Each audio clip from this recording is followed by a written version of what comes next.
நீங்கள் கேட்டுக் கொண்டிருப்பது தமிழ் ரீடர்ஸ் ஆடியோ புத்தகம். நபிகள் நாயகம் வாழ்க்கை வரலாறு. முன்னுரை. சென்ற ஆண்டு கும்பகோணத்தில் நடைபெற்ற அகில இந்திய மீலாத் விழாவில் நான் பங்கு பெற்றுப் பேசிய பேச்சு இது. விசுவநாதம். 1. வரலாறு. பிறந்த நாள் விழா கொண்டாடுகின்ற இந்தக் காலத்தில் பேச வேண்டிய பேச்சு அவருடைய வரலாறு ஒன்றுதான். வேறு எதையும் பேசுவதற்கு இந்த மேடையில் இடமில்லை. நாயகம் அவர்களுடைய வரலாற்றைக் கூறுவதற்கு ஒரு நிமிடம் போதும். இது நாள் வரை பேச்சாளர்கள் பலர் பேசியதையும் இப்போது இங்கு பேசப்பெற்ற நல்லறிஞர்கள் பேசிய பேச்சுகளையுமெல்லாம் தொகுத்தால் அவருடைய வரலாறு ஒரு நிமிடத்தில் முடிந்துவிடும். நாம் போற்றுகிற எம்பெருமானார் நபிகள் நாயகம் அவர்கள் 1446 ஆண்டுகளுக்கு முன்னே நாம் வாழுகின்ற இதே ஆசியா கண்டத்தின் மேலைக் கோடியில் பிறந்தார்கள். அவர்கள் பிறந்த நகரம், அவரைப் பெற்றதனால் பெயரும் புகழும் பெற்ற மக்கா நகரம். அவர்கள் பிறந்து 63 ஆண்டுகள் இந்த நிலவுலகில் வாழ்ந்தார்கள். பிறந்த 6 ஆண்டுக்குள்ளாகவே பெற்றோர் இருவரையும் இழந்தார்கள். பெரிய தந்தையாராலே வளர்க்கப் பெற்றார்கள். முன்னைய 40 ஆண்டுகள் குடும்பத்திற்காக, வணிகத்திற்காக என்றே கழிந்தன. அக்காலத்திலும் கூட சாதாரண மக்களிடத்தில் காணப்பெறாத அரிய செயல்கள் அவர்களிடத்திலே காணப்பெற்றன. பின்னைய 23 ஆண்டுகள் உலக மக்களுக்காக என்றே வாழ்ந்தார்கள். இந்த 63 ஆண்டுகளிலே அவர்கள் செயற்கரும் செயல்களைச் செய்து சீர்திருத்தத்தை புகுத்தி தம் காலத்திலேயே வெற்றியும் பெற்றார்கள். பசித்திருந்து, தனித்திருந்து, விழித்திருந்து புனித திருமறையை நமக்கு இறக்கித் தந்தார்கள். நம்மை விட்டு மறைந்தார்கள் என்பதுதான் அவர்களுடைய வரலாறு. இது போதுமானது அவர்களுடைய வரலாற்றைக் கூறுவதற்கு. அரேபியா நாடு. 1 மணி நேரம் பேச வேண்டுமென்று கேட்டுக்கொண்டார்கள். 1 நிமிடத்தில் வரலாறு முடிந்தது. இன்னும் 59 நிமிடங்களுக்கு என்ன சொல்வது என்று தெரியவில்லை. ஆனால் அவர் தொடர்பான செய்திகளைப் பேசுவதற்கு ஆண்டு கணக்காகும். அவர் பிறந்த நாடு அரேபியா நாடு. அவர்கள் பிறந்த காலத்தில் அந்நாட்டு மக்கள் குடி, கூத்தி, கொள்ளையிடுதல் ஆகியவற்றைச் செய்து கொண்டிருந்தார்கள். மேல்நாட்டுப் பேரறிஞன் சொன்னான், நாயகம் அவர்கள் பிறந்த பொழுது அராபிய நாடு கார்காலத்து இருளைப் போல் இருந்தது என்று. என் உள்ளம் அதை ஒப்பவில்லை. கார்காலத்து இருளிலாவது அடிக்கடி மின்னல் தோன்றும். மக்கள் வழி நடக்க அது துணை செய்யும். அன்றைய அரேபிய மக்களிடத்தில் அந்த மின்னல் கூடத் தோன்றவில்லை. அவ்வளவு இருள் கவ்வியிருந்தது. அதற்கு ஒரு சான்று சொன்னால் போதுமானது. அடுத்த வீட்டுக்காரன் ஆடு வளர்த்தான். எதிர்த்த வீட்டுக்காரன் அவரைக் கொடி வளர்த்தான். அடுத்த வீட்டுக்காரனுடைய ஆடு எதிர் வீட்டு அவரைக் கொடியே தின்றுவிட்டது. அவ்வளவுதான் செய்தி. இதற்காக அவரைக் கொடி வளர்த்தவர் ஆடு வளர்த்தவரையும், ஆடு வளர்த்தவர் அவரைக் கொடி வளர்த்தவரையும் 7 தலைமுறைகள் வரை வெட்டிக்கொண்டு மடிந்தார்கள். அவ்வளவு புத்திசாலித்தனம் அக்கால அரேபியர்களிடம் இருந்தது. அப்படிப்பட்ட மக்களின் நடுவில் பெருமானார் தோன்றி அவர்களைச் சீர்திருத்தினார்கள் என்றால் இது எந்த மக்களாலும் எண்ணிப் பார்க்க முடியாத ஒரு அருஞ்செயலும் பெருஞ்செயலும் ஆகும் எனக் கொள்ள வேண்டும். இன்றைய அரேபிய மக்கள் உலகத்தில் சிறந்த விஞ்ஞானிகளாக இருக்கிறார்கள். விஞ்ஞானிகளிலே மிகச் சிறந்த விஞ்ஞானிகள் இன்றைய அரேபியர்கள்.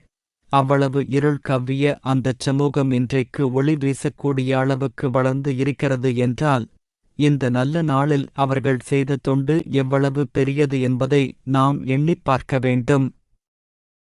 இஸ்லாமிய மாணிக்கம். இதனால்தான் ஒரு மேலை நாட்டு அறிஞன் சொன்னான், உலகம் முழுவதும் ஒளி வீசக்கூடிய ஒரு இஸ்லாமிய மாணிக்கம் அரேபிய நாட்டில் கண்டெடுக்கப் பெற்றது என்று. இந்தச் சுற்றொடருக்கு எவ்வளவு பொருள்!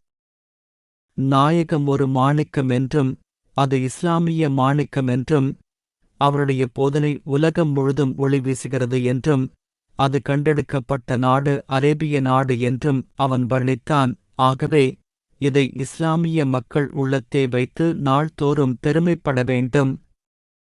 இஸ்லாம் நாயகம் அவர்கள்தாம் இஸ்லாமிய சமயத்தை தோற்றுவித்தார்கள் என்று சிலர் எழுதியிருக்கிறார்கள். அது தவறு. இஸ்லாம் என்றும் உள்ளது.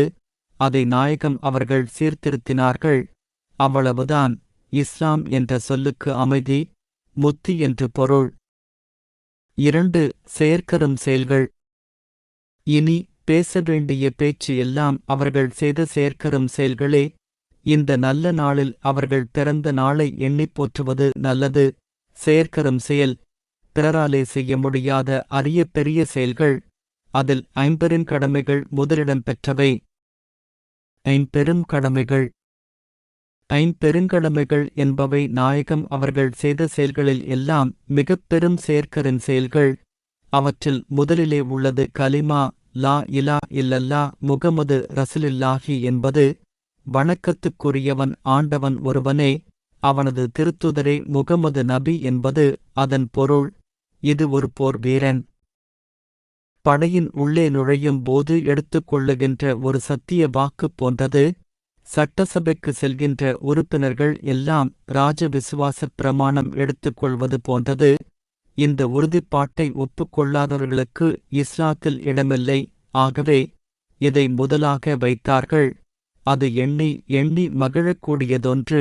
நம்பிக்கை, உறுதி, கட்டுப்பாடு ஆகிய அத்தனையையும் சேர்த்து பின்னப் பெற்றது இந்தக் கலிமா. வேறு ஒரு வகையாகச் சொல்ல வேண்டுமானால் தொழுகை, நோன்பு, ஜக்காத் என்ற 4ஐயும் 4 தூண்களாக வைத்தால் இந்த புனித கலிமா இதனுடைய கோபுரமாக இருந்து ஒளி வீசக்கூடியது என்று கூறலாம். அதைத் தாங்கி நிற்கும் தூண்களில் ஒன்று தொழுகை. தொழுகையை எல்லாரும் செய்கிறார்கள், எல்லாச் சமயத்தினரும் ஏற்றுக்கொள்கிறார்கள் என்று நாம் பார்க்கிறோம். ஆனால் பிற சமயத்தாருடைய தொழுகைக்கும் இஸ்லாத்தினுடைய தொழுகைக்கும் வேறுபாடு உண்டு. நாயகம் அவர்கள் தொழுகையை புகுத்தியதற்கு உயர்ந்த கருத்தும் ஒன்று உண்டு. கிறித்துவர்கள் ஞாயிற்றுக்கிழமைகளில் தொழுகிறார்கள். இந்துக்களில் பலர் கார்த்திகைக்கு ஒரு தரம், அமாவாசைக்கு ஒரு தரம், ஏகாதசிக்கு ஒரு தரம் தொழுகிறார்கள். சிலர் ஆண்டுக்கு ஒரு முறை தொழுகிறார்கள். இஸ்லாத்தில் அப்படி இல்லை. நாள்தோறும் தொழ வேண்டும். அதுவும் ஒரு முறை அல்ல, 5 முறை தொழ வேண்டும். அதிகாலை, பகல், மாலை, அந்தி, இரவு ஆகியவைகளில் 5 முறை தொழ வேண்டுமென்ற ஒரு கட்டுப்பாடு அவர்களால் விதிக்கப் பெற்றது.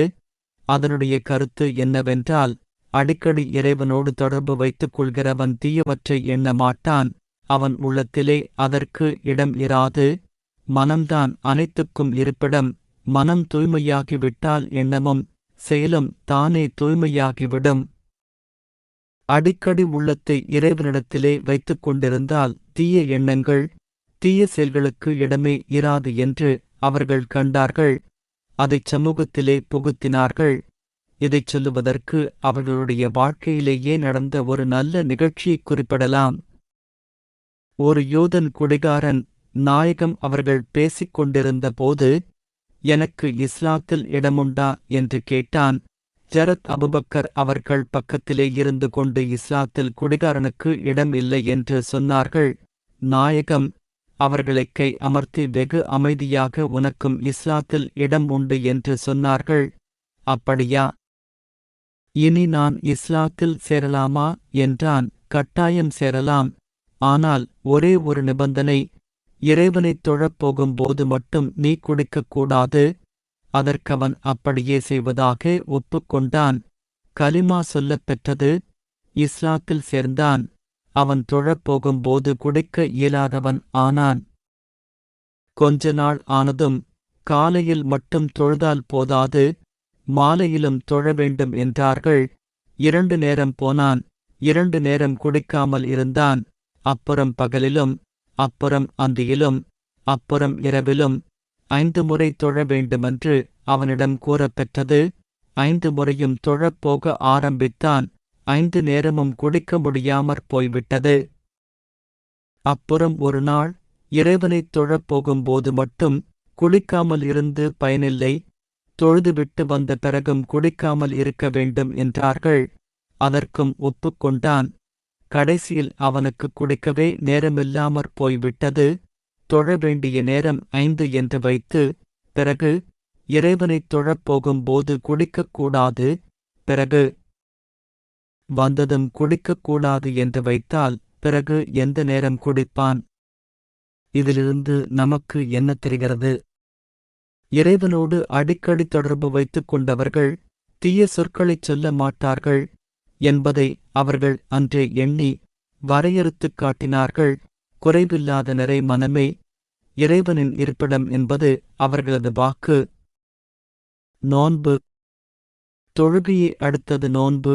எங்கள் பாட்டி ஒருத்தி நோன்பு இருப்பார்கள். 4 இட்லி, 3 தோசை, 2 கப் உப்புமா, 1 கப்பால் குடித்துவிட்டு நோன்பு இருப்பாள். சோறு மட்டும் உண்பதில்லை. அது ஒரு வகையான நோன்பு. இஸ்லாத்தின் நோன்புக்கும் மற்றவர்கள் நோன்புக்கும் பெரிய வேறுபாடு உண்டு. வரையறுக்கப்பட்ட சில காலத்திலாவது குடல் சுத்தமாக இருக்க வேண்டும்.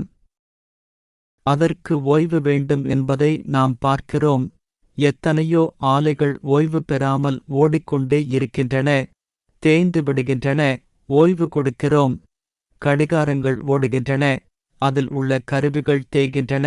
நாம் என்றைக்காவது எண்ணிப் பார்த்தோமா?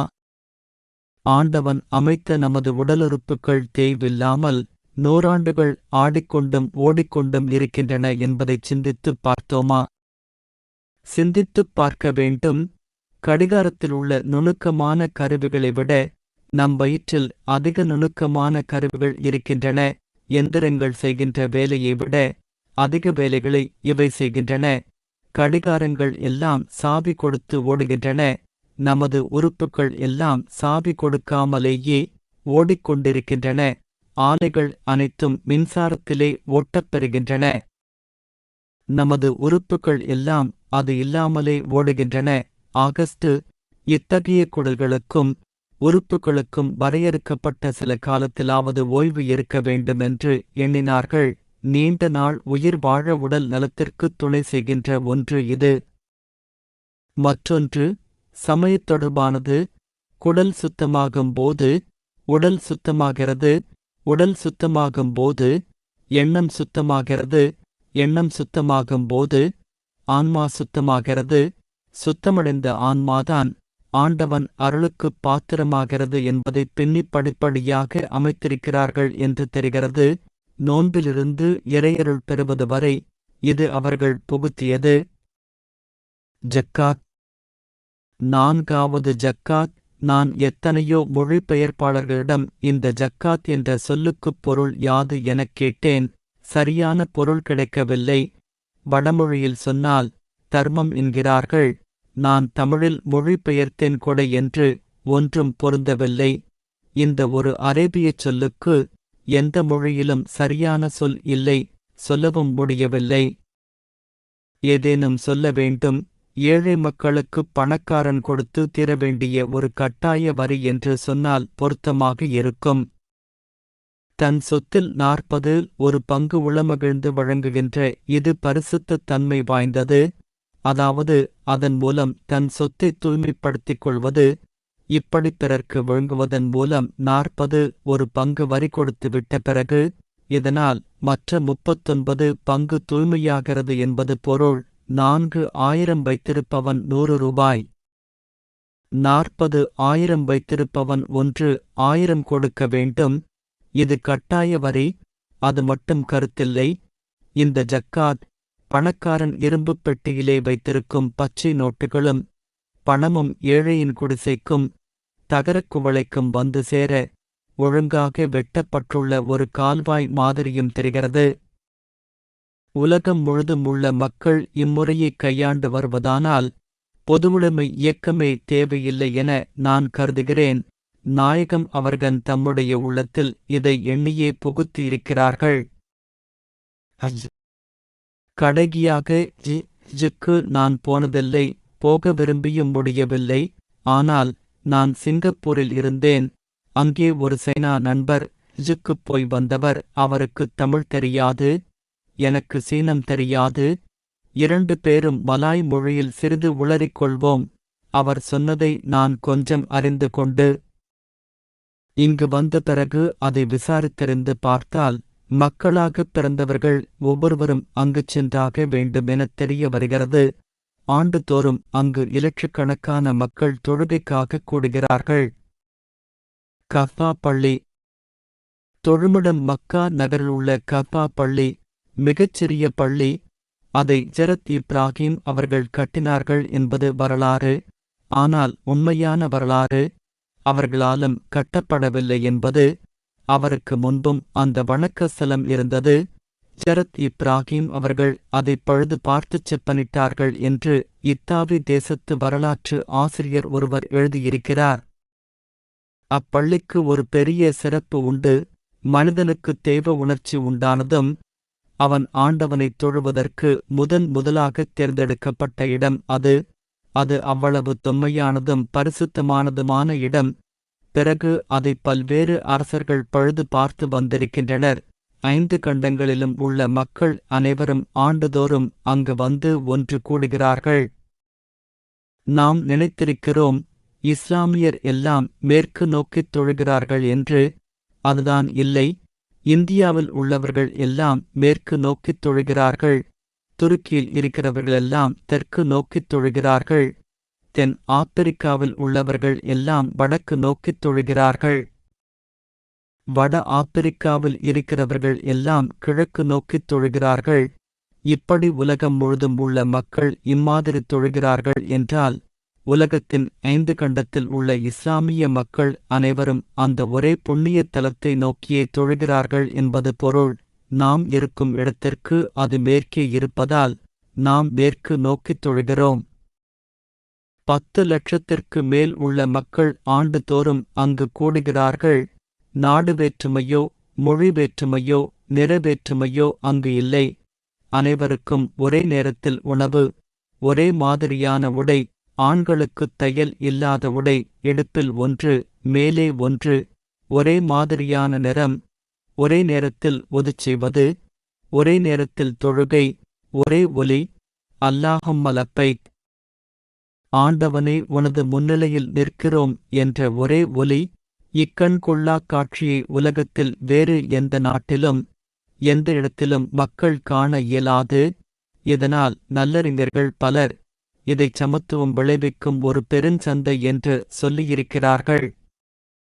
வசதி படைத்த மக்கள் எல்லோரும் ஏன் நிறைவேற்ற வேண்டுமென்றால் அனைவரும் அங்கு சென்று பார்த்து எல்லாரும் ஒன்று என்பதை அங்கு கண்ணார் கண்டு ஆண்டவனைத் தொழுது அவரவர் நாட்டுக்குச் சென்ற பிறகு அவர்கள் இக்கொள்கையை ஆங்காங்கு அழுத்தமாக கடைப்பிடித்துப் பரப்பத் துணை செய்யும் என்று எண்ணியே அமைத்து இருக்கிறார்கள். கடைகளிற் போய் பல சரக்குகளையும் வயல்களிற் போய் தானியங்களையும் கொள்வது போலச் சமத்துவ மனப்பான்மையையும் மக்கள் கொள்ள வேண்டுமானால் அங்கு சென்றுதான் கொள்ள வேண்டியிருக்கும். ஜம் தீர்த்தம். ஜம் என்ற ஒரு தீர்த்தம் அங்கு உண்டு. அது ஒரு சிறிய கிணறு. மிகப்பெரிய கடுமையான அந்த பாலைவனத்தில் இருக்கிறது. அங்கு வேறு நீர் ஊற்றுகள் கிடையா. இங்கு ஓடுவது மாதிரி ஆறோ குளமோ வாய்க்காலோ இல்லை. இந்த சிறிய கிணறு 10 இலட்சம் மக்களுக்கு வற்றாத ஊற்றாக இருந்து நீர் வழங்கிக் கொண்டிருக்கிறது. அது ஒரு பெரும் வியப்பு. 1941 ஆண்டில் பிரிட்டிஷ் ஆராய்ச்சியாளன் ஒருவன் அக்கிணற்றின் நீரைக் கொண்டு போய் ஆராய்ச்சி செய்து அதில் தங்கச்சத்து இருக்கிறதென்று கூறியிருக்கிறான். இது ஆராய்ச்சியாளர்கள் சமயத்துறைக்கு அப்பாற்பட்டுச் சிந்திக்க வேண்டிய அரிய செய்தி. ஆகக் கலிமா, தொழுகை, நோன்பு, ஜக்காத் ஆகிய 5ஐயும் இஸ்லாமியர்கள் அனைவரும் கட்டாயம் கைக்கொள்ள வேண்டும். அது மக்களின் பெருங்கடமை. ஆகவே இதை 50 கடமைகள் என வைத்திருக்கிறார்கள். இஸ்லாமியர் என்றால் இவற்றைச் செய்தாக வேண்டும். இல்லையானால் அவர்கள் உண்மையான இஸ்லாமியர் ஆகஸ்ட் மாட்டார். நோய்வாய்ப்பட்டால், வறுமை வாய்ப்பட்டால், சூழ்நிலை அமையாதிருந்தால் அவர்களுக்கு மட்டும் விதிவிலக்கு உண்டு. செல்வமும் இருந்து உடல் நலமும் நன்றாக இருந்து அவர்கள் அந்தக் கடமையிலிருந்து தவறுவார்களேயானால் அவர்களுக்கு விதிவிலக்கு இல்லை. கட்டாயம் செய்து தீர வேண்டுமென்று விதிக்கப்பட்டிருக்கிறது. இஸ்லாமிய பெருமக்களுக்கு ஒரு ஐயப்பாடு உண்டு என்பதை நான் பல இடங்களில் கண்டிருக்கிறேன். இந்துக்கள் இஸ்லாத்தை அழைக்கிறார்கள் அல்லது அழைக்க முற்படுகிறார்கள். கிறித்துவர் இஸ்லாத்துக்குப் புறம்பான காரியங்களைச் செய்கிறார்கள், பேசுகிறார்கள். இதனால் இஸ்லாம் அழிந்துவிடுமோ என்று ஐயப்படுகின்றவர்கள் சிலரை நான் பார்த்து இருக்கிறேன். அத்தகைய சொற்கள் என் காதிலே விழுந்திருக்கின்றன.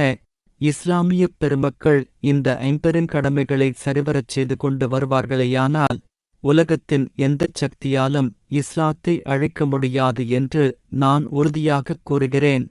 அந்த அளவிற்கு பிணைக்கப்பட்டிருக்கின்றன நாயகம் அவர்கள் விதித்த ஐம்பெருங்கடமைகள். 3. சமத்துவம். எம்பெருமானார் செய்த செயற்கரும் செயல்களில் ஒன்று சமத்துவம் என்பது. சமத்துவம் இந்துக்கள் கோவில்களிலே கிடையாது, கிறித்துவர்களின் ஆலயங்களில் கிடையாது. தன்னுடைய வேலைக்காரன் தொழுகைக்கு முன்னே சென்று விட்டால், எஜமானன் பின்னே சென்றால் அவனுக்கும் பின்னே இருந்துதான் தொழ வேண்டும். கிறித்துவர்கள் கோவிலில் அமைச்சருக்கு இடம், அரசனுக்கு இடம், அரச குடும்பத்திற்கு இடம், மந்திரிகளுக்கு இடம், உத்தியோகத்து கலைஞர்களுக்கு இடம், மக்களுக்கு இடம் என்றெல்லாம் நாற்காலிகள் ஒழுங்குபடுத்தி இருப்பார்கள். இந்துக் கோவில்களிலே அர்ச்சகர் போகிற இடம் வேறு, ஜமீன்தார்கள் போகிற இடம் வேறு, பணக்காரர்கள் இடம் வேறு, ஏழைகள் இடம் வேறு. கடைசியாகத் தாழ்த்தப்பட்டவர்களுக்கு கொடிக்கம்பத்தருகில் இடமென ஒதுக்கப் பெற்றிருக்கும். பள்ளிவாசலில் அது இல்லை. அக்கன் அரசர் அமீர், ஐதராபாத் நிஜாம், துருக்கித் தலைவர் இனூனு, ஈரான் மன்னர், அரேபிய அரசர் யாராக இருந்தால்தான் என்ன?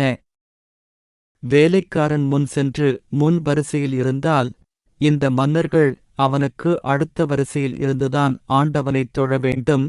இன்னும் ஒரு படி தாண்டிச் சொல்கிறேன்.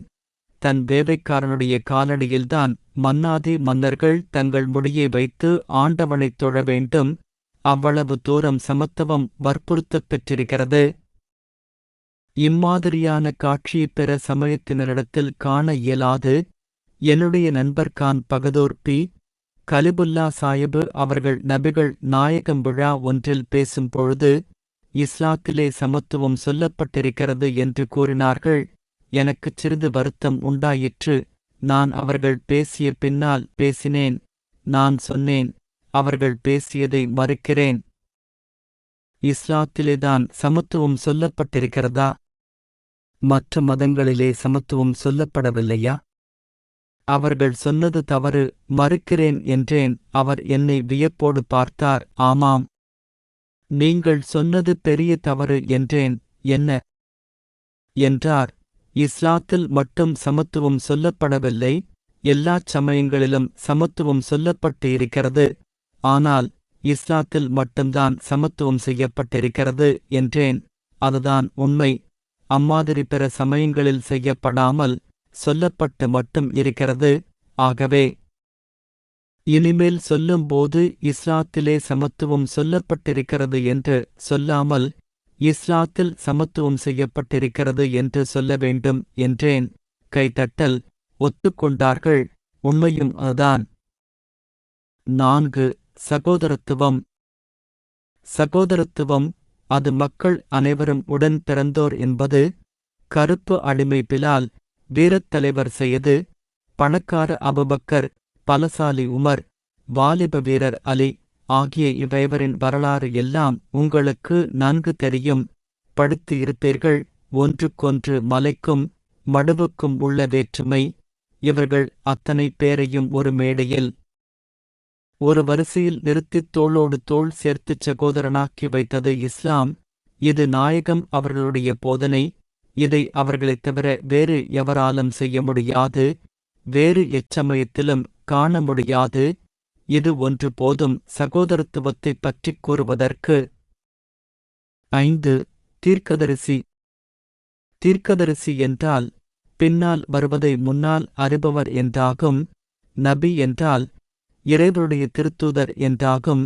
எத்தனையோ தீர்க்கதரிசிகள், நபிமார்கள் உலகத்தில் தோன்றினார்கள் என்று எல்லாச் சமயத்தினரும் கூறுகிறார்கள்.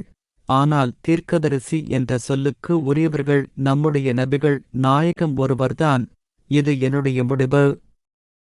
ஞானி ஒருவன் பின்னாலே வரப்போகின்ற செய்திகளை முன்னாலே அறியும் ஆற்றல் படைத்தவன் அவன். அந்தப் பேராற்றல் நாயகம் அவர்களுக்கு முழுதும் இருந்தது. பெண் கல்வி. இப்பொழுது பாருங்கள், அடுப்போதும் பெண்களுக்குப் படிப்பு எதற்கு என்று இன்னும் கேட்டுக்கொண்டிருக்கிறார்கள். ஆனால் 1400 ஆண்டுகளுக்கு முன்பே ஆணுக்கும் பெண்ணுக்கும் படிப்பு தேவை என்று நாயகம் அவர்கள் கூறியிருக்கிறார்கள். அவர்கள் தீர்க்கதரிசியா இல்லையா என்று எண்ணிப் பாருங்கள். சொத்துரிமை. பெண்களுக்குச் சொத்துரிமை வேண்டும் என்ற சட்டம் இப்பொழுதுதான் நிறைவேற்றப்பட்டிருக்கிறது. ஆனால் 1400 ஆண்டுகளுக்கு முன்பே பெண்களுக்குச் சொத்துரிமை வேண்டுமென்று சட்டம் செய்திருக்கிறாரே, அவர் தீர்க்கதரிசியா அல்லவா என்று எண்ணிப் பாருங்கள். விதவை மணம். விதவைகளுக்கு மறுமணம் தேவை என்ற சட்டம் சட்டசபையில் இன்றைக்கு உள்ளே போகிறது, வெளியே வருகிறது, இன்னும் இழுபறியாக இழுத்து கொண்டே இருக்கிறது. ஆனால் 1400 ஆண்டுகளுக்கு முன்பே விதவைகளுக்கு மறுமணம் தேவையென சட்டம் செய்திருக்கிறாரே, அவர் தீர்க்கதரிசியா அல்லவா என்பதை எண்ணிப் பாருங்கள். மதுவிலக்கு. நம் நாட்டில் இப்பொழுதுதான் மதுவிலக்குச் சட்டம் நிறைவேறியது. அதுவும் மாறி மறைந்து கொண்டிருக்கிறது. ஆனால் 1400 ஆண்டுகளுக்கு முன்பே மதுவிலக்குச் சட்டம் நிறைவேற்றியிருக்கிறார் என்றால் அவர் தீர்க்கதரிசியா அல்லவா என்பதை எண்ணிப் பாருங்கள். ஆலயப் பிரவேசம். நம் நாட்டில் இராஜாஜி அவர்கள் காலத்தில்தான் ஆலயப் பிரவேசச் சட்டம் செய்து கோவில்கள் அனைவருக்கும் திறந்து வைக்கப் பெற்றிருக்கின்றன. ஆனால் நாயகம் அவர்கள் 1400 ஆண்டுகளுக்கு முன்பே பள்ளி வாசல்களுக்கு கதவுகளே இல்லாமல் எல்லோருக்கும் திறந்து வைக்கச் செய்திருக்கிறார்கள். அவர்கள் தீர்க்கதரிசியா அல்லவா என்பதை எண்ணிப் பாருங்கள். 6. திருக்குரான். எம்பெருமானார் நபிகள் நாயகம் அவர்கள் படிக்கவில்லை. அப்படி படிக்காத ஒருவர் வாயிலிருந்து நமது திருமறையாகிய திருக்குரான் தோன்றியுள்ளது. இது நடக்கக்கூடிய காரியமா? நீங்கள் இதை ஒப்புக்கொள்கிறீர்களா என்று என்னையே பலர் கேட்டிருக்கிறார்கள். நான் அவர்களுக்கு கூறிய விடை பைபிளில் உள்ள ஒரு கதைதான். சாலமோன் ஞானி என்று ஒரு பெரியவர் இருந்தார் என்பதை பைபிளைப் படித்த எவரும் நன்கறிவார்கள். அவர் வேறு யாரும் அல்லர், அவர் நமது ஜரத் சுலைமான் அவர்கள்தாம். திருக்குரானையும் பைபிளையும் படிப்பவர்களுக்கு இரண்டிலும் காணப்படுகின்ற பெயர்கள் ஒரே பெயராகத் தோன்றும்.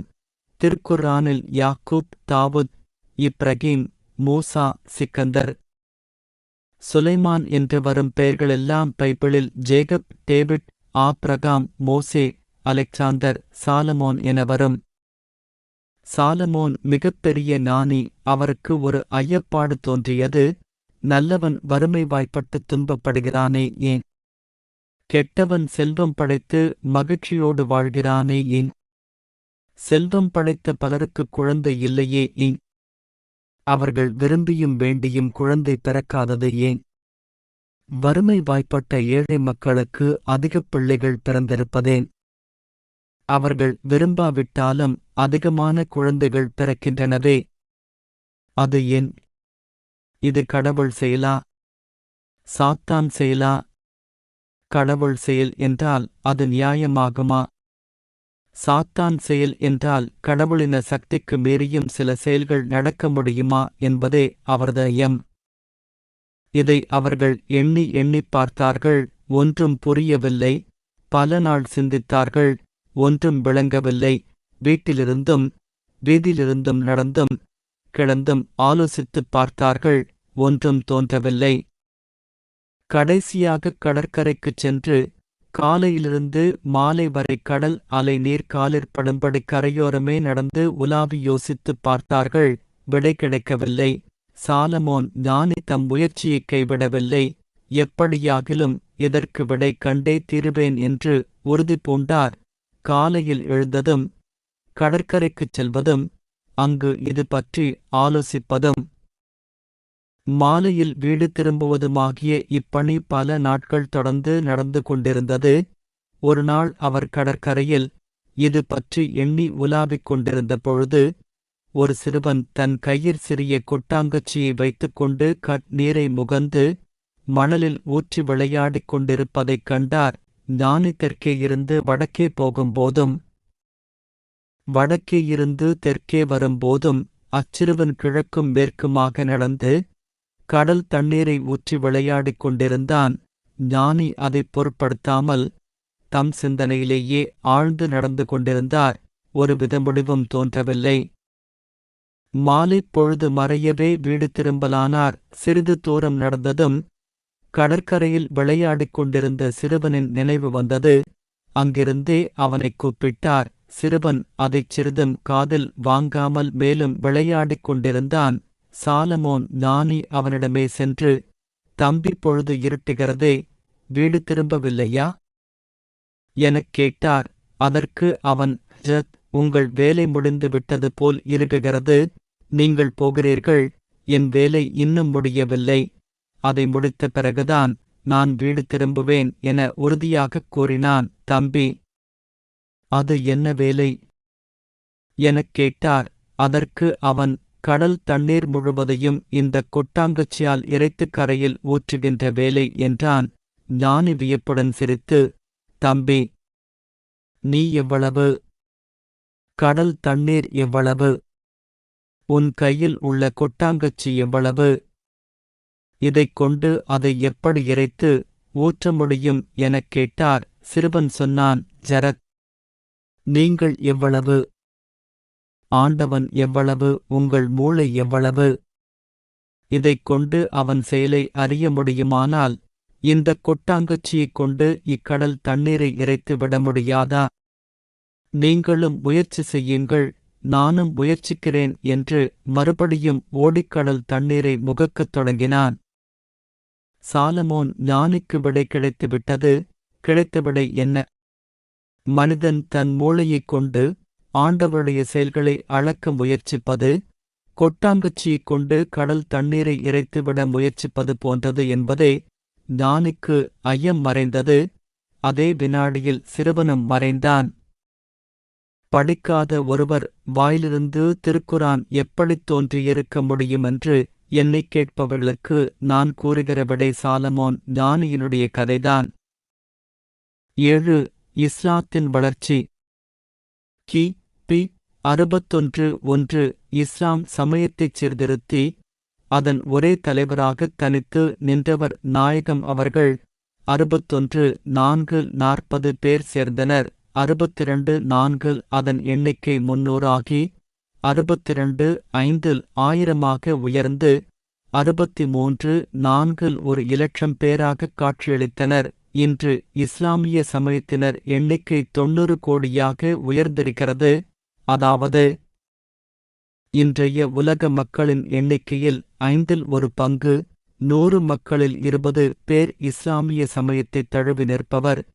இது நபிகள் நாயகத்தின் பேராற்றலையும் இஸ்லாமிய சமயத்தின் தத்துவத்தையும் விளக்கிக் காட்டுவதாகும். 8. கடைசி நபி. இஸ்லாமியப் பெருமக்களின் அழுத்தமாள கொள்கைகளில் ஒன்று எம்பெருமான் முகம்மது நபி அவர்களை கடைசி நபி எனக் கருதுவது. நபி என்ற சொல்லுக்கு இறைவனுடைய தூதர் என்று பொருள். மக்களுக்கு நன்மை செய்ய ஆண்டவன் விரும்பி அவ்வப்போது தன் திருத்தூதர்களை அனுப்புவது வழக்கம் என்றும், இந்து சைவர், வைணவர், பிளத்த, சமண, கிறிஸ்தவ சமயங்களில் கூறப்படுகின்ற அவதார புருஷர்கள் என்பவர்களெல்லாம் உண்மையில் இவ்வுலகுக்கு இறைவனால் அனுப்பப்பட்ட திருத்துதர்களாகிய நபிமார்களே எனவும் இஸ்லாம் ஒப்புக்கொள்கிறது. இது அதன் பரந்து விரிந்த மனப்பான்மையையே காட்டுவதாகும்.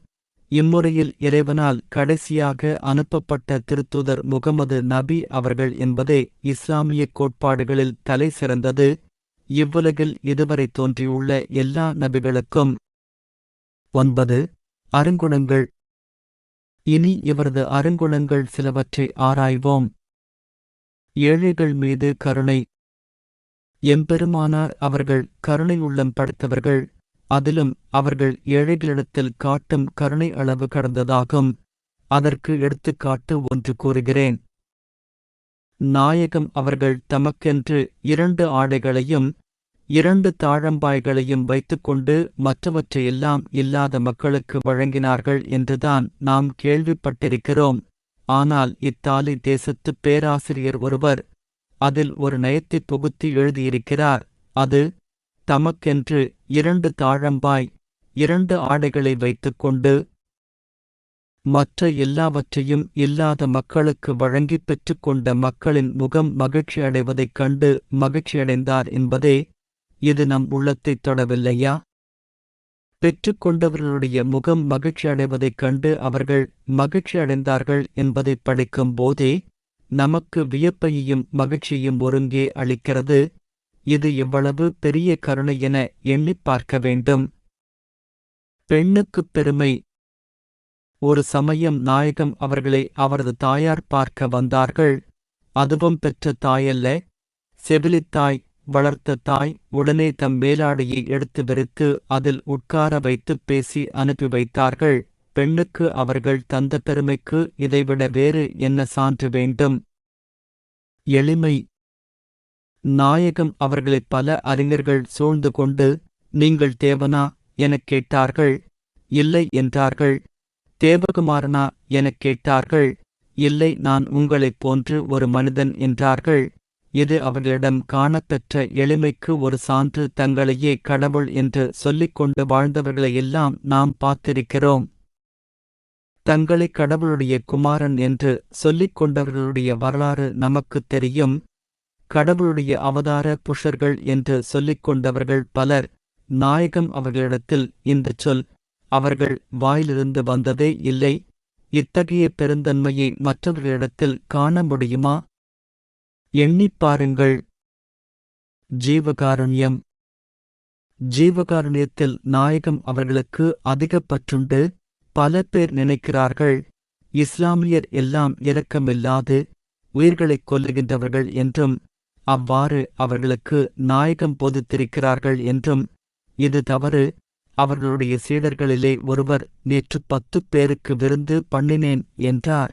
நாயகம் அவர்கள், என்ன செய்தாய் என்றார். 10 குருவிகளைச் சமைத்தேன் என்றார். அடப்பாவமே, ஒரு கோழியைச் சமைத்திருக்கலாமே என்றார். 10 உயிர்கள் கொல்லப்படுகிறதை விட ஒரு உயிர் கொல்லப்படுவது இரக்கம். அவர்களுடைய கருணை. மற்றொரு நாள் வேறொருவர் வந்து 5 ஆடுகளை அறுத்து 200 பேருக்கு விருந்தளித்தேன் என்றார். அடப்பாவமே, ஒரு மாட்டை அறுத்திருக்கலாமே என்றார். எவ்வளவு ஜீவகாருண்யம் பாருங்கள். உண்ணுவதற்கு வேறெதுவும் விளையாத அப்பாலைவனங்களில் பல உயிர்களைக் கொன்று உண்பதை விட ஒரு உயிரைக் கொன்றிருக்கலாமே என இரக்கங்காட்டியிருக்கிறார். சகிப்புத்தன்மை.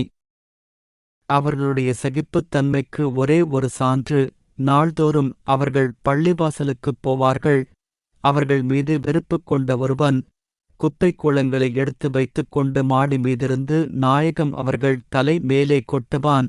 ஒரு நாளாகிலும் நின்று அது யார் என்று அவர்கள் கேட்டதில்லை, சத்தம் போட்டதில்லை, வெறுத்ததில்லை. பல நாள் அது நடைபெற்று வந்தது.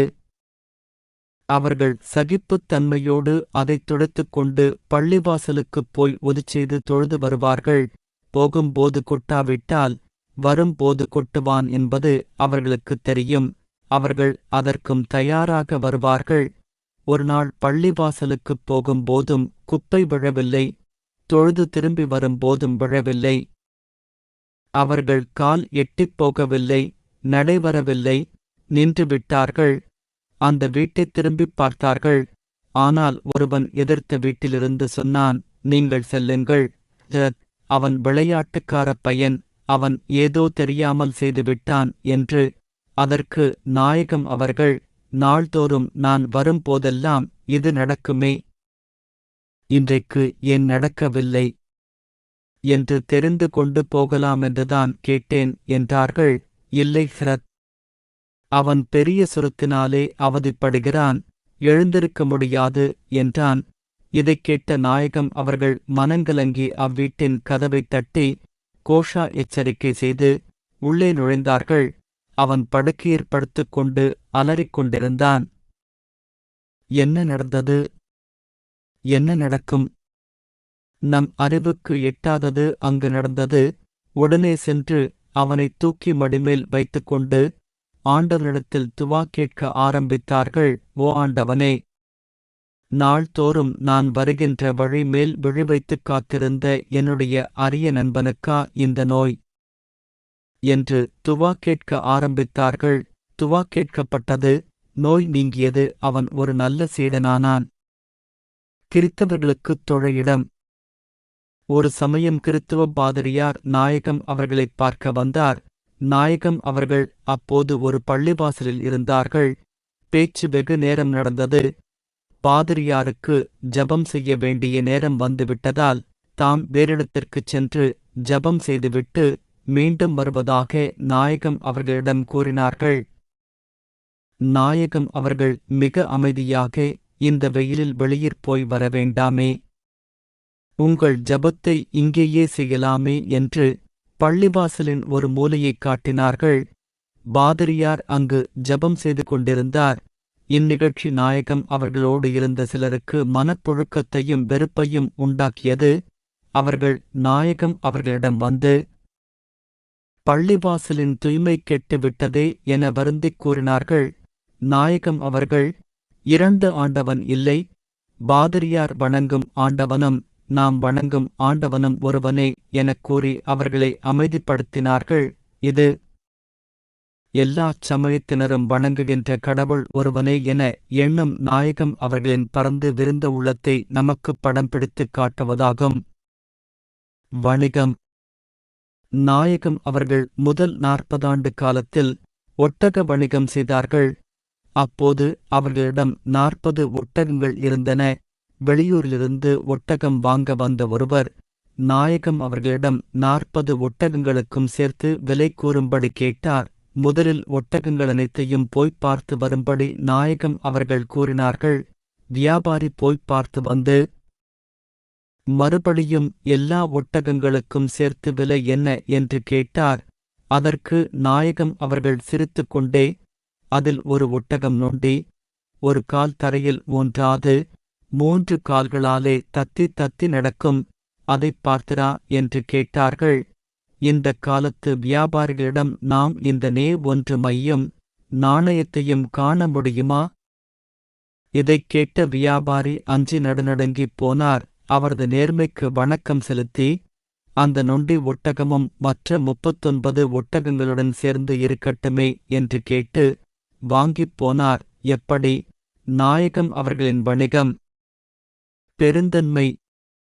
நாட்டையும் மக்களையும் புனித இடங்களையும் காப்பாற்ற நாயகம் அவர்கள் தம்மைச் சார்ந்தவர்களோடு சேர்ந்து கொண்டு வாளேந்திப் பகைவர்களோடு போர் புரியும் நிலைமை பல தடவை நேர்ந்தது.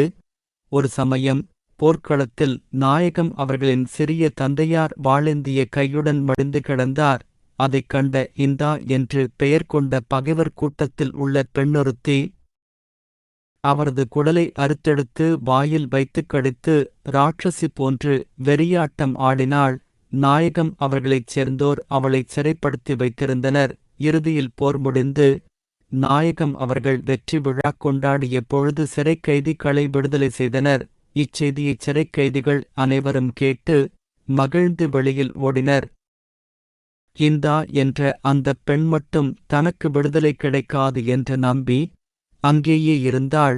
சிறைக்காவலாளிகள் அவளுக்கும் விடுதலை கிடைத்திருப்பதாகச் சொல்லி வெளியே போக வற்புறுத்திய பொழுது, எனக்கும் விடுதலையா, எனக்கும் விடுதலையா என அவள் மனம் உருகி அழுது அரற்றிய சொற்கள் நம் உள்ளத்தை எல்லாம் உருக்குகின்றன.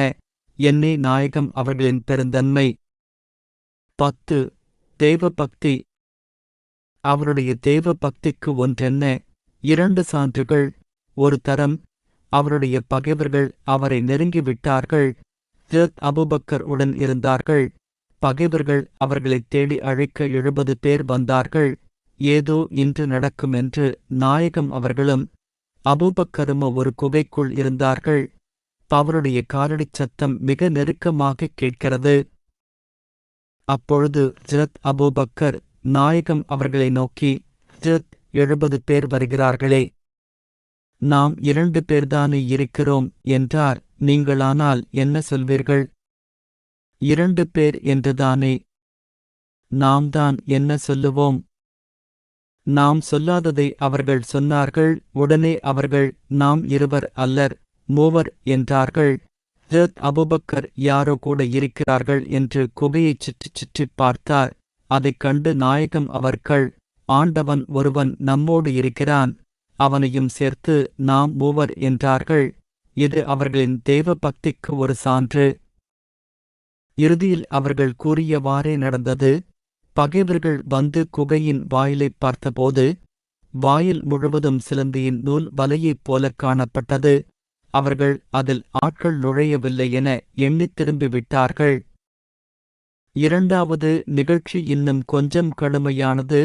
யூதன் ஒருவன் தன் வாளை எடுத்துக்கொண்டு இவர்களை வெட்டு ஒன்று துண்டு இரண்டாக வெட்ட நெடுநாளாகக் காத்திருந்தான். அவனுக்கு வாய்ப்பு வரவில்லை. பல நாள் தேடிக்கொண்டிருந்தான். அப்போதும் வாய்ப்பு கிடைக்கவில்லை. பலர் கூட இருப்பதால் தனித்துச் சந்திக்க முடியவில்லை. ஒரு நாள் அவன் சாலையில் வரும்பொழுது, நாயகம் அவர்கள் ஒரு மரத்தடியில் களைப்பைத் தீர்த்துக் கொள்ளப் படுத்திருந்தார்கள். அப்படியே கண்ணயர்ந்து விட்டார்கள். இதைக் கண்டு விட்டான் யூதன். எடுத்தான் வாளை, நீட்டினான் கழுத்தண்டை. யாரும் அங்கு தடுப்பாரும் இல்லை. அவரும் அங்கு விழிப்போடு இல்லை. நல்ல உறக்கம்.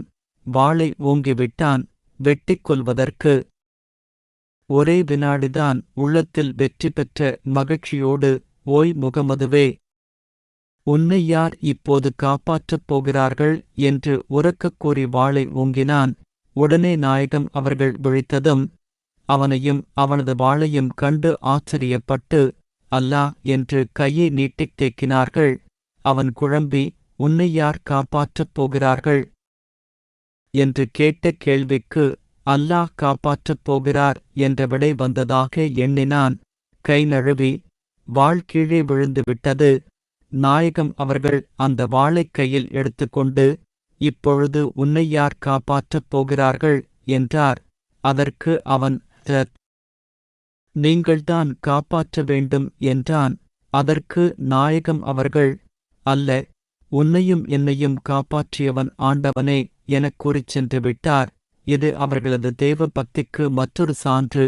தன்னைக் கொல்ல வந்த பசுவையும் கொல்லலாம் என்பது ஒரு நீதி. தன்னைக் கொல்ல வந்த மனிதனையும் கொல்லாமல் விட்டது நாயகம் அவர்களின் நீதி. என்னே, நாயகம் அவர்களின் நீதியும் தெய்வ பக்தியும். 11. சிக்கனம், கருமித்தனம் அல்ல. ஒரு சமயம் நாயகம் அவர்களிடம் ஒரு பெரியவர் வந்து, தங்கள் ஊரில் பள்ளிவாசல் இல்லை, அதைக் கட்டியாக வேண்டும், அதற்கு பணம் தேவை, என்ன செய்யலாம் என்றார்கள். அதற்கு நாயகம் அவர்கள், பக்கத்து ஊரிலுள்ள ஒரு செல்வனின் பெயரைச் சொல்லி அவரிடம் சென்று கேளுங்கள், கொடுப்பார் என்றார்கள். பெரியவர் உடனே அவ்வூருக்குச் சென்று அப்பணக்காரரைப் பார்க்கப் போனார்.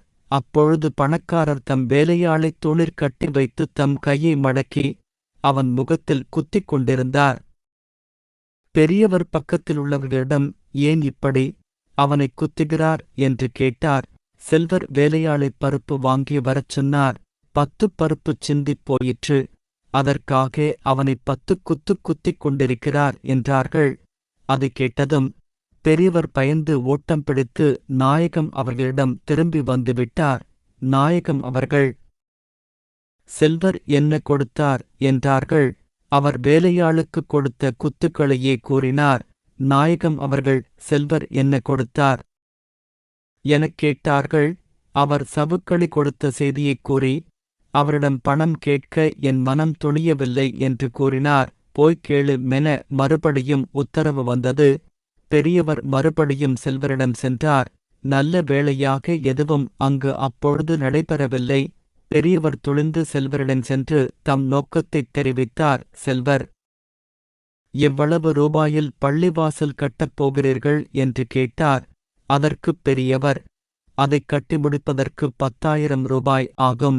நீங்கள் 5,000 கொடுத்தால் வேறு பலரிடம் 5,000 வாங்கி விரைவில் கட்டி முடிக்க உதவியாக இருக்கும் என்று கேட்டுக்கொண்டார். அதற்குச் செல்வர், இவ்வளவு காலம் உங்கள் ஊரில் பள்ளிவாசல் இல்லாமல் இருந்ததே தவறு.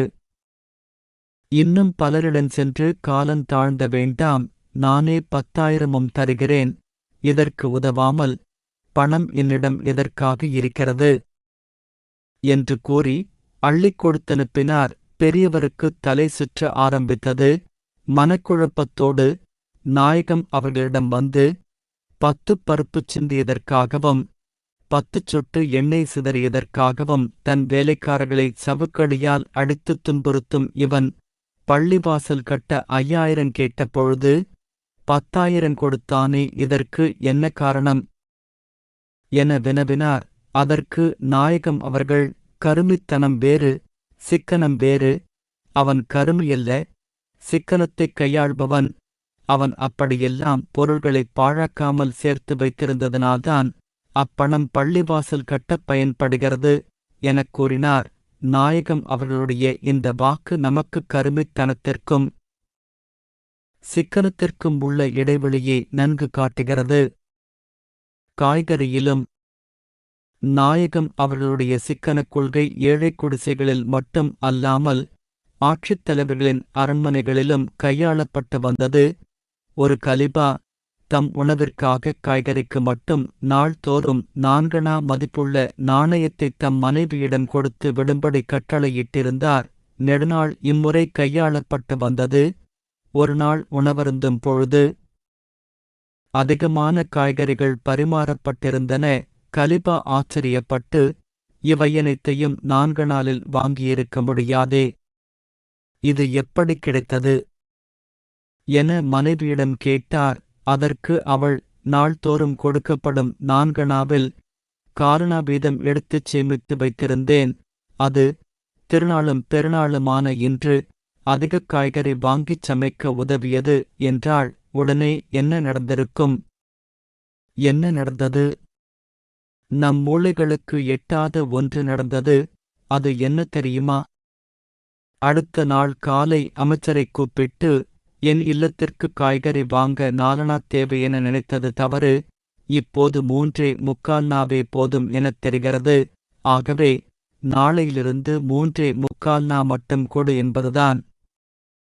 வெளிப்பயணத்திலும் பெரும் போர் ஒன்று நடந்து வெற்றி பெற்ற சமயம், வெற்றி பெற்ற நாட்டின் 2ஆம் கலிபா தோல்வியடைந்த பாலஸ்தீன் நாட்டின் பொக்கிஷத்தின் சாவியைப் பெறப் புறப்பட்டான். பல படை வீரர்களும் அதிகாரிகளும் உடன் வரப்புறப்பட்டனர். மன்னன் அவர்களைத் தடுத்து நிறுத்திவிட்டு ஒரு ஒட்டகத்தில்தான் ஏறிக்கொண்டு மற்றொரு ஒட்டகத்தில் தனக்கும் ஒட்டகக்காரர்களுக்கும் வேண்டிய ஆடைகளையும் உணவையும் தண்ணீரையும் ஏற்றும்படி கட்டளையிட்டான். புறப்படும்போது அதையும் தடுத்துவிட்டு ஒரு ஒட்டகத்தில் மட்டும் உணவும் நீரும் ஏற்றிக்கொண்டு ஒட்டகக்காரனோடு புறப்பட்டு விட்டான். சிறிது தூரம் சென்றதும் அந்த ஒட்டகம் இருவரையும் சுமந்து, இருவரது சுமையையும் சுமந்து செல்வதை மன்னன் கண்டு மனம் வருந்தே ஒட்டகத்தின் சுமையைக் குறைக்க எண்ணினான். இறுதியாக அவன் திட்டம் கையாளப்பட்டது. அது, ஒருவர் ஒட்டகத்தின் மேல் இருப்பது, மற்றவர் ஒட்டகத்தைப் பிடித்துக் கொண்டு நடத்திச் செல்வது. 1 மைல் தூரம் சென்ற பிறகு இருவரும் தங்கள் வேலையை மாற்றிக்கொள்வது என்பது. பல மைல்கள் தூரம் நடந்து சென்று இறுதியாக அந்த நாட்டிற்குள் நுழையும்போது ஒட்டகக்காரன் ஒட்டகத்தின் மேல் இருக்க மன்னன் தன் கையால் ஒட்டகத்தைப் பிடித்துக் கொண்டு உள்ளே நுழைந்தான். பொக்கிஷத்தின் சாவியைக் கொடுக்க அங்கு திரண்டிருந்த ஊர் மக்கள் ஒட்டகத்தின் மேலிருந்தவரையும் ஒட்டகத்தைப் பிடித்து வந்தவரையும் மாறி மாறி உற்றுப் பார்த்து, எந்த மன்னன் ஒட்டகக்காரனை ஒட்டகத்தின் மேல் வைத்துத்தான் ஒட்டகத்தைப் பிடித்துக் கொண்டு நடந்து இந்த ஊருக்குள் நுழைகிறானோ, அந்த மன்னனிடம் இந்தச் சாவியைச் சேர்ப்பியுங்கள் என்று எங்களுக்கு கட்டளை பிறந்திருக்கிறது என்று கூறி வியப்போடும் மகிழ்வோடும் ஒட்டகத்தைப் பிடித்து நடந்து வந்த மன்னனிடம் பாலஸ்தீன் நாட்டு மக்கள் சாவியைச் சேர்ப்பித்தார்கள். எப்படி? நாயகம் அவர்களின் சிக்கனக் கொள்கை அரண்மனைகளிலும் மன்னர்களிடத்தும் பரவியிருந்தது என்பது. 12 நாயகம் அவர்களின் போதனை. வாழ்க்கைக்கு சிக்கனமாயிரு, ஆனால் கருமியாயிராதே. இரக்கங்காட்டு, ஆனால் ஏமாந்து போகாதே. அன்பாயிரு, ஆனால் அடிமையாயிராதே. வீரனாயிரு, ஆனால் போக்கிரியாயிராதே. சுறுசுறுப்பாயிரு, ஆனால் படபடப்பாயிராதே என்பவை அவர்களுடைய போதனைகள். இவற்றின் வேற்றுமைகளை உள்ளத்தே எண்ணி வாழ்க்கை நடத்துவது நல்லது. பொதுத்தொண்டு. பொதுத்தொண்டு செய்கின்ற ஒவ்வொருவனும் முதலில் தன் வீட்டிலிருந்தே பொதுத்தொண்டைத் தொடங்க வேண்டும் என்பதே நாயகம் அவர்களின் கொள்கை. இதைப் பின் வரும் அவரது போதனை நமக்கு நன்கறிவிக்கிறது. அது, பள்ளிவாசலில் விளக்கேற்றி வைக்கப் புறப்படும் முன் உங்கள் வீட்டில் விளக்கேற்றி வைத்துப் புறப்படுங்கள் என்பது. வீட்டை இருளடைந்து போகும்படி செய்கிறவன் பள்ளிவாசலில் விளக்கேற்றி வைக்கத் தகுதியுடையவன் அல்லன் என்பது நாயகம் அவர்களின் கருத்து. இது பொதுத்தொண்டு செய்கிறவர்களைச் சிந்திக்கச் செய்யுமென நம்புகிறேன். நட்பு. அண்டை வீட்டுக்கார்களோடு எப்பொழுதும் நட்பாய் இருங்கள் என்பது அவர்களது போதனைகளில் ஒன்று. அதற்கு வழியும் கூறியிருக்கிறார்கள்.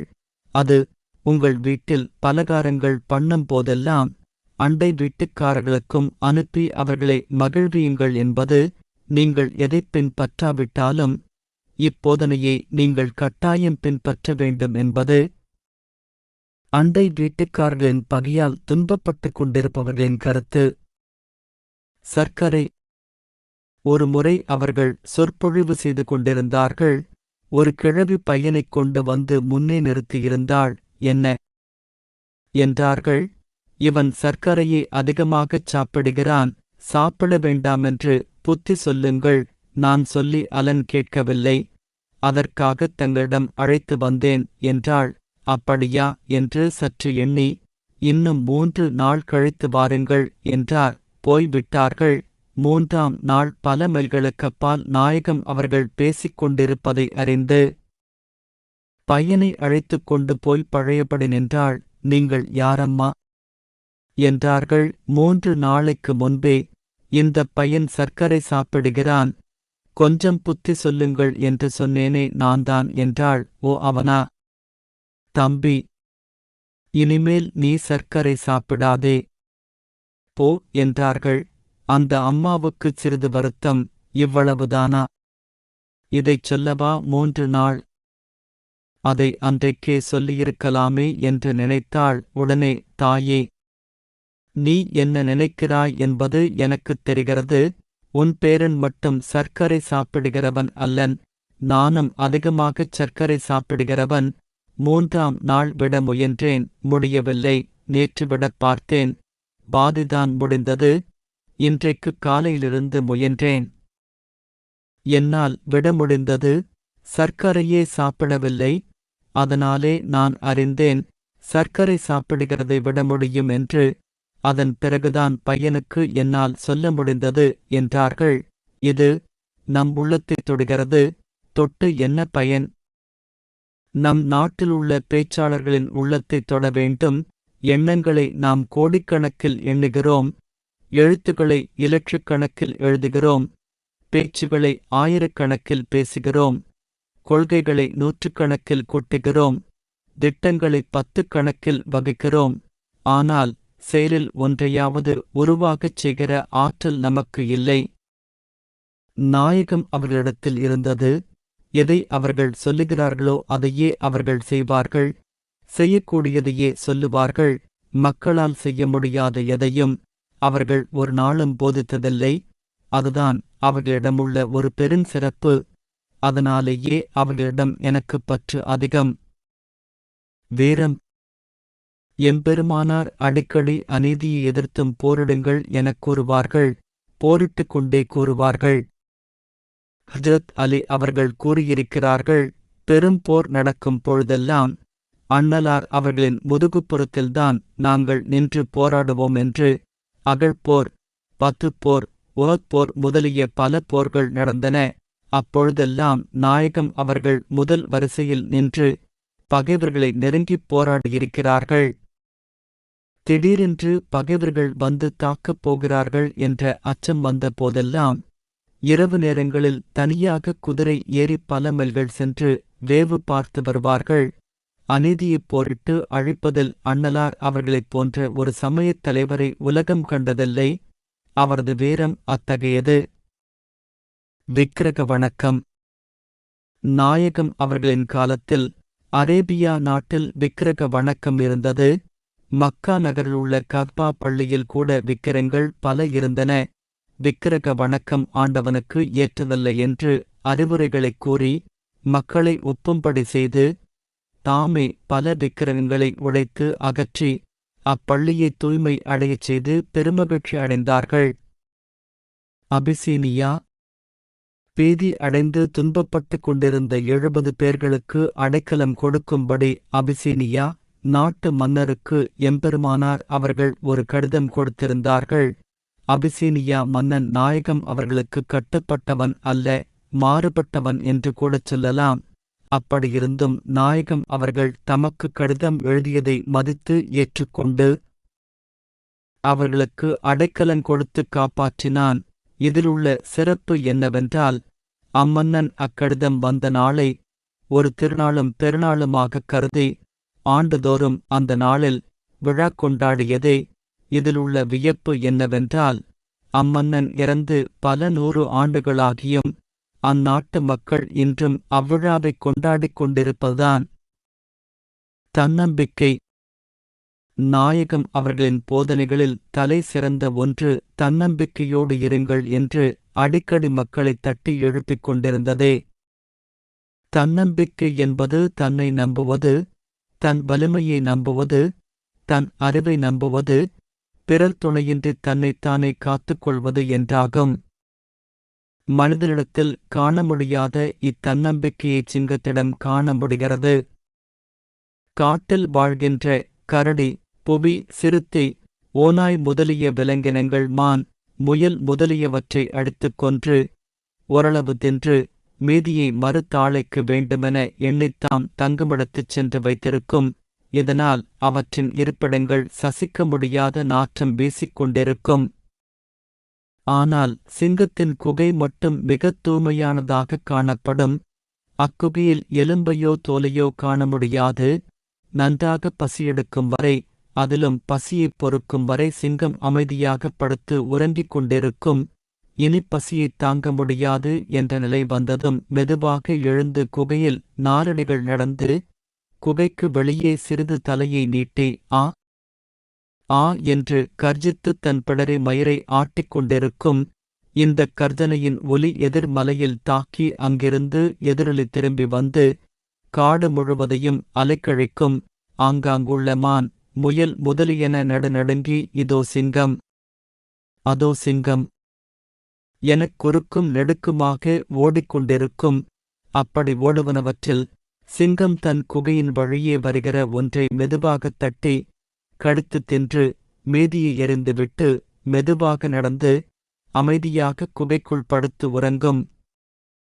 தனக்குப் பசி எடுத்தபோது உணவு வாயிலண்டை வரும் என்ற அவ்வளவு தன்னம்பிக்கை சிங்கத்திற்கு பகுத்தறிவற்ற விலங்கினிடத்தில் காணப்படுகின்ற இத்தன்னம்பிக்கை பகுத்தறிவுள்ள மக்களிடத்தில் காண முடியவில்லையே என நாயகம் வருந்துவார்கள்.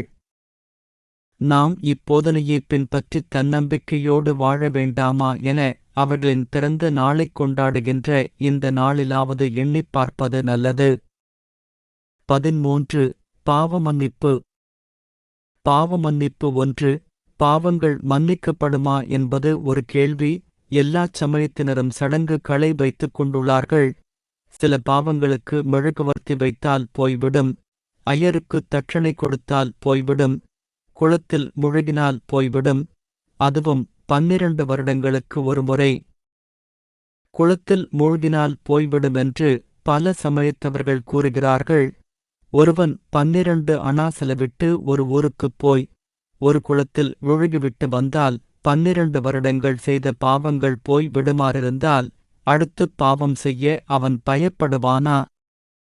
எவ்வளவு பாவம் செய்தாலும் 12 அணா பணச்செலவில் போய் விடுமானால் குளித்துவிட்டு மறுபடியும் புதுக்கணக்கு போட்டுக்கொள்வான். அடுத்த 12 வருடங்களுக்கு அப்புறமும் 12 அணா செலவு செய்து விடுவான். நாயகம் அவர்களிடத்தில் போய் மனிதன் செய்த பாவங்கள் மன்னிக்கப்படுமா என்று கேட்டார்கள். முடியாது என்றார்கள். அப்படியானால் பாவமன்னிப்பே இல்லையா என்றார்கள். ஒன்று உண்டு, செய்த பாவத்தை எண்ணி எண்ணி இறைவனிடம் முறையிட்டு அழுதால் அது மன்னிக்கப்படலாம் என்றார்கள். தட்சணை வை, குத்து விளக்கு கொடு, சில பொருள்களைத் தா, பணத்தைக் கொடு, சடங்குகள் செய், மந்திரன் சொல் என்று கூறாமல் அழுதால் மன்னிக்கப்படும் என்று கூறியது எவ்வளவு பொருத்தமாக இருக்கிறது பாருங்கள். எவ்வளவு பாவம் மன்னிக்கப்படும் என்று கேட்டதற்கு நாயகம் அவர்கள், நீ எவ்வளவு கண்ணீர் விடுகிறாயோ அவ்வளவுதான் மன்னிக்கப்படும், அதுவும் பாதிக்கப்பட்டவர்கள் மன்னித்தாலன்றி ஆண்டவனும் மன்னிக்க மாட்டான் என்றார்கள். ஒருவன் தவறு செய்துவிட்டு தான் செய்தது தவறு என்று வருந்திக் கண்ணீர் விடுவானானால் அவன் திரும்பவும் பாவச் செயல்களைச் செய்வானா என்று எண்ணிப் பாருங்கள். இதையே சொன்னார் மணிவாசகரும். அழுதால் உன்னைப் பெறலாமே என்று. ஆகஸ்ட் அறிந்தோ அறியாமலோ பாவம் செய்தவர்கள் வருந்தி அழவேண்டும் என்பது நாயகம் அவர்களுடைய கருத்து. இதை பகுத்தறிவாளர்களும் வரவேற்கிறார்கள். ஒட்டகப் புத்தி. மேலே கண்ட பாவ மன்னிப்பைச் சொன்னவர்கள் ஒட்டகப் புத்தி உள்ளவனை மட்டும் இறைவன் மன்னிக்க மாட்டான் என்று கூறினார்கள். திருப்பிக் ஆணை மொழிபெயர்ப்பிலே படித்தேன். ஒட்டகப் புத்தி என்றால் என்ன என்று விளங்கவில்லை. கொஞ்சம் தெரிந்தவர்களை எல்லாம் போய் ஒட்டகப் புத்தி என்றால் என்ன என்று கேட்டேன். தெரியவில்லை. இதற்காக நான் டெல்லிக்குப் போனேன். ஒட்டகம் வளர்க்கிற இடங்களுக்கெல்லாம் போனேன். போய்ப் பார்த்த பிறகுதான் குரானுக்குப் பொருள் அங்கே விளங்கிற்று. இந்த டெல்லி முழுவதும் கருவேலங்காட்டில் இருக்கிறது. அதிலும் இப்புதிய டெல்லி கருவேலங்காட்டிலேயே அமைந்திருக்கிறது. நந்தவனங்களை வைத்து அருமையாகப் பாதுகாக்கிறார்கள். அதற்குள்ளும் கருவேலன் செடி முளைத்து விடுகிறது. அதை திராவகம் வைத்துச் சுட்டு அழைக்கிறார்கள். அப்படியும் அது முளைத்துக் கொண்டே இருக்கிறது.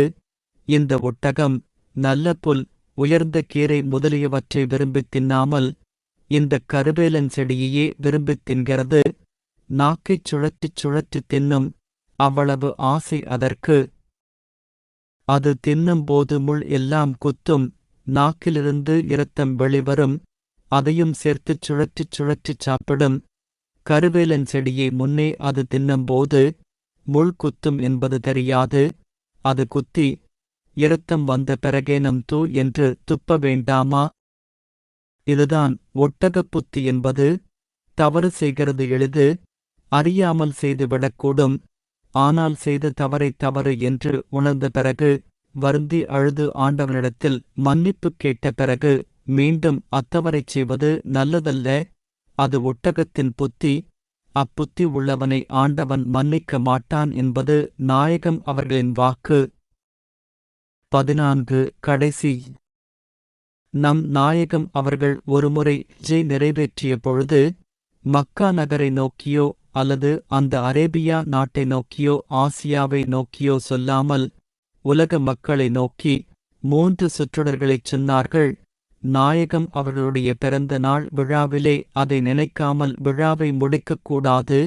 முதற்கட்டளை அந்நியருடைய உடைமைக்கு ஆசைப்படாதே என்பது. இதைச் சாட்டையடி மாதிரி கொடுத்தார்கள். அந்நியருடைய உடைமை என்று சொல்லும் பொழுது அது மண்ணையும் குறிக்கிறது, பொன்னையும் குறிக்கிறது, பெண்ணையும் குறிக்கிறது. இவை 3ம் அந்நியருடைய உடைமைகளாக இருப்பின் அவற்றின் மீது ஆசை கொள்ளாதே என்பதே முதற்கட்டளை. உனது நடத்தை பிறருக்கு முன்மாதிரியாக இருக்கட்டும். நீ இவர்களைப் பார்த்து நடை போடாதே. உன்னைப் பார்த்து மற்றவர்கள் நடக்க வேண்டும். அதற்கு முன்மாதிரியாக நட என்பது 2வது கட்டளை. ஓ பணக்காரனே, உன்னிடத்தில் இருக்கின்ற பணம். ஓ பலசாலியே, உன்னிடத்தில் இருக்கின்ற வலிமை. இவ்விரண்டும் உன்னை, உன் பெண்டு பிள்ளைகளைக் காப்பாற்ற மட்டும் அல்ல, இல்லாத ஏழை மக்களைக் காப்பாற்றவே உன்னிடத்தில் ஆண்டவனால் ஒப்படைக்கப்பட்டிருக்கிறது என நினை என்பது 3வது கட்டளை. இக்கட்டளைகள் எவ்வளவு அருமையானவை என எண்ணிப் பாருங்கள். இவை இஸ்லாமிய மக்களை மட்டும் நோக்கிச் சொன்ன சொற்களா? இந்தியாவை மட்டும் நோக்கிச் சொன்ன சொற்களா? உலகம் முழுவதுமுள்ள எல்லாச் சமயத்தினரையும் சேர்ந்த 500 கோடி மக்களும் பின்பற்ற வேண்டிய அருமையான கட்டளைகள். 15. குறிக்கோள். பேச்சு முடிகிறது. நான் இறையிலுக்குச் செல்ல இருக்கிறேன். நீங்களும் எழுந்து போகப் போகிறீர்கள். விளைந்த பலன் என்ன? நாயகம் அவர்களுடைய விழாவைக் கொண்டாடியதன் மூலம் என்ன பலனைப் பெற்றோம்? ஏதேனும் ஒரு குறிக்கோள் இருக்க வேண்டாமா? செயலை முன்னே வைத்துத்தான் பேச்சு இருக்க வேண்டும். செயல் செய்ய விரும்பாதவர்கள், செயல்திறம் இல்லாதவர்கள், பேச்சுப் பேசிப் பயனில்லை, கேட்டும் பயனில்லை. அவர்களின் விழாவைக் கொண்டாடுகிற காலத்திலே நீங்கள் எல்லாம் செய்ய வேண்டியது ஒன்று உண்டு. தங்கள் ஊரில் உள்ள இளம் பையன்கள், பெண்கள் படிக்கக்கூடிய மதரசா ஒன்று வைத்து நடத்தி மார்க்கக் கல்வியை வளர்க்க வேண்டும். ஏற்கனவே ஒன்றிருந்தால் அதை விரிவுபடுத்திப் பெரிய அளவில் நடத்தியாக வேண்டும். இது நமது இன்றைய விழாவின் குறிக்கோளாக இருக்க வேண்டும். ஏனெனில் நாயகம் அவர்கள் கல்வியைப் பற்றியும் 3 கட்டளையிட்டு இருக்கிறார்கள். கல்வி ஆணுக்கும் பெண்ணுக்கும் தேவை என்பது ஒன்று. சிறந்த கல்வி சீனாவில் இருந்தாலும் அங்கேயும் போய் கற்றுக்கொள்ள வேண்டும் என்பது 2. படியுங்கள், படித்துக் கொடுங்கள். அல்லது படிக்கிறவர்களுக்கும் படித்துக் கொடுக்கிறவர்களுக்கும் உதவி செய்யுங்கள் என்பது 3வது கட்டளை. இம்3 கட்டளைகளையும் நாயகம் அவர்களின் விழா கொண்டாடுகிற இந்த நல்ல நாளிலே உள்ளத்தை வைத்து மதரசா வைத்து வளர்க்கும் பணிகளில் ஈடுபட வேண்டும். ஜவுளிக்கடை வைத்திருப்பவர்கள் இந்த பிள்ளைகளுக்கு துணி வழங்கியும், தென்னந்தோப்பு வைத்திருப்பவர்கள் கீற்றுகளை வழங்கியும், செங்கல் காளவாய் வைத்திருப்பவர்கள் செங்கற்களை வழங்கியும், நிலம் வைத்திருப்பவர்கள் நெல் வழங்கியும், செல்வம் படைத்தவர்கள் பொருள் வழங்கியும் மதரசாவை வளர்ப்பது நல்லது. நாயகம் அவர்களின் இந்த 3 கல்விக் கட்டளைகளை இந்த நல்ல நாளில் தங்களுக்கு நினைப்பூட்டுவதோடு என் சொற்பொழிவை நிறுத்திக் கொள்கிறேன். அப்பொழுதுதான் இந்த விழாவை நடத்தியதில் ஒரு குறிக்கோள் இருக்கும். நான் மனமார இந்த பிள்ளைகளை வாழ்த்துகிறேன். அவர்கள் வெற்றி பெற வேண்டுமென்று வாழ்த்துகிறேன். அம்மாதிரியான நல்ல பணிகள் இங்கு மட்டுமல்லாமல் சுற்றியுள்ள ஊர்களிலும் நடைபெற வேண்டுமென்று பெருமக்களாகிய நீங்களும் ஆசைப்பட வேண்டுமென்று கேட்டுக்கொள்கிறேன். 16. முடிவுரை. அன்பர்களே, மேலும் உங்களுடைய அருமையான காலத்தை நான் வீணாக்க விரும்பவில்லை. பல பேசினேன், கேட்பதைக் கேட்டீர்கள், சிந்திப்பதைச் சிந்தித்து, அல்லன தள்ளி, நல்லன கொண்டு நாட்டிற்கும் முழைக்கும் மக்களுக்கும் சமூகத்திற்கும் சமயத்திற்கும் செய்ய வேண்டிய தொண்டுகளைச் செய்து நீங்கள் சிறப்பெய்தி வாழ வேண்டுமென்று வாழ்த்துவதோடு எனது சொற்பொழிவை முடிக்கிறேன். நீங்கள் இதுவரை கேட்டது தமிழ் ரீடர்ஸ் ஆடியோ புத்தகம்.